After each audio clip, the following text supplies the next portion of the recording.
It is basically asking consider the following statement about article 19। Article 19 को लेकर आपको बताना है तीनों में से कौन सी स्टेटमेंट आपकी करेक्ट है, कौन सा कथन आपका सही है। पहली स्टेटमेंट कहती है article 19 of the constitution accentuates on the freedom of speech and expression. तो आर्टिकल 19 जो है वो freedom of speech and expression की बात करता है क्या? हो सकता है। इट्स अ फंडामेंटल राइट, क्या ये हमारा एक मौलिक अधिकार है? क्या ये हर सिटीजन का एक मौलिक अधिकार है? हो सकता है। This right is extended to civil servant, ये जो अधिकार है ये सिविल सर्वेंट्स को भी दिया गया है, ये भी हो सकता है। 10 सेकेंड्स आपके पास है, सोचिए क्या आंसर होगा, फिर करते हैं डिस्कशन। यहां पर रिसेंटली हुआ क्या, एक डिबेट अराइज हुई, क्योंकि आपने देखा होगा आजकल काफी सारे सिविल सर्वेंट्स जो है वो ट्विटर के ऊपर है और वो अपनी स्टेटमेंट्स जो है चीजों को लेकर देते रहते हैं। तो रिसेंटली जो गुजरात का बिल्किस बानो वाला केस था उसके ऊपर भी कुछ सिविल सर्वेंट्स ने, आई थिंक तेलंगाना के एक आईएएस ऑफिसर थे, उनके द्वारा स्टेटमेंट दी गई एंड देन काफी सारे लोगों ने उसको सपोर्ट भी किया और काफी सारे लोगों ने उसको नेगेट भी किया। बट हाँ, एक जो चर्चा यहाँ पर शुरू हुई वो ये थी कि क्या सिविल सर्वेंट्स को जो उनके पर्सनल व्यूज होते हैं, क्योंकि वो सरकार के अंदर सर्व कर रहे हैं, तो कई बार जब वो अपने पर्सनल व्यूज को मेंशन करते हैं, एक्सप्रेस करते हैं सोशल मीडिया के ऊपर, कई बार वो सरकार के अगेंस्ट में भी जाते हैं और ज़्यादातर केसेस में सरकार के अगेंस्ट में ही जाते हैं।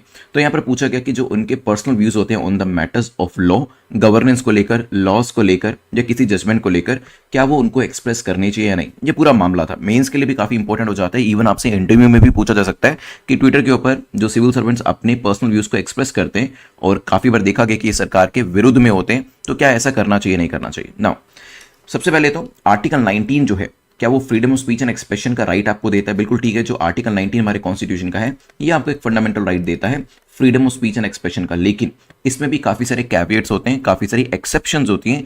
जस्ट बिकॉज किसी को freedom of speech and expression का राइट है डजंट मीन कि वो सिटीजन कुछ भी बोल सकता है। कुछ इसमें कंडीशनैलिटीज होती हैं।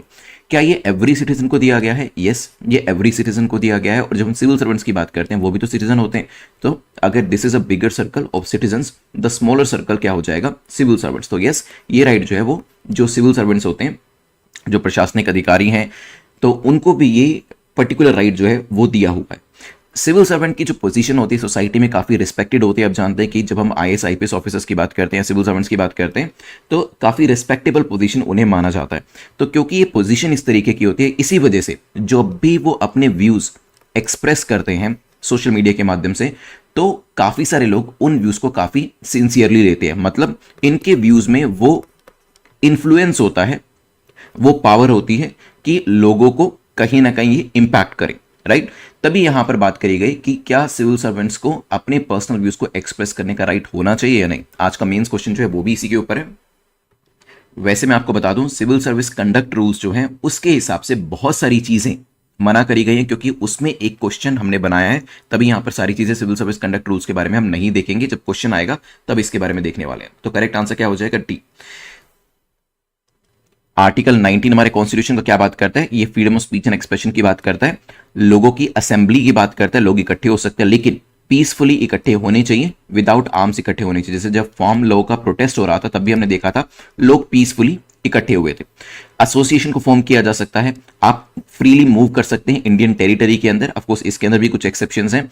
And you can decide and settle in any part of India, इसके अंदर भी कुछ एक्सेप्शंस यहां पर दी गई हैं। खैर चलते हैं नेक्स्ट।